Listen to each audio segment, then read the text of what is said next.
আলজেরিয়ার উত্তর-পূর্বের কাবিলি পর্বতে শতাব্দী পুরনো পদ্ধতিতে এখনো হাতেই চাষ হচ্ছে লবণ। আধুনিকতার ভিড়েও টিকে আছে তাদের এই ঐতিহ্য। বেলায়েল গ্রামের এই লবণ শুধু খাবার নয়, ওষুধ, সংস্কৃতি আর চাষিদের আত্মপরিচয়ের প্রতীক।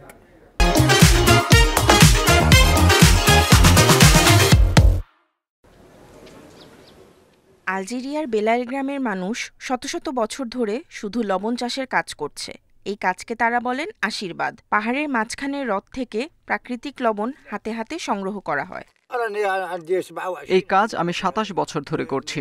এটা শুধু পেশা না, আমাদের পূর্বপুরুষদের কাছ থেকে পাওয়া এক আশীর্বাদ।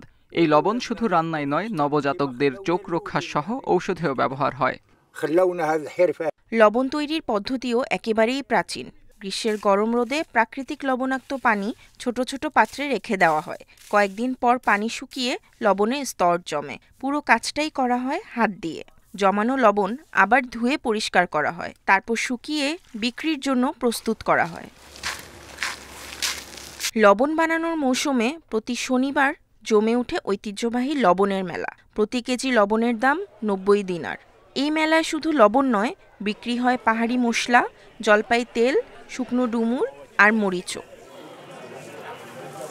দোকান থেকে কেনার সুবিধা থাকা সত্ত্বেও বেলায়েলের হাতে তৈরি লবণ কেনার জন্য স্থানীয় বার্ষিক মেলায় দর্শনার্থী এবং ক্রেতাদের আগ্রহ থাকে।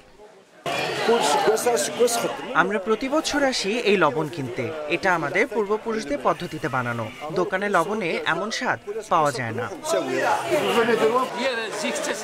এখন অনেকেই দোকানের প্যাকেট লবণ কিনে, কিন্তু তারপরও আমাদের হাতে বানানো লবণের চাহিদা কমেনি।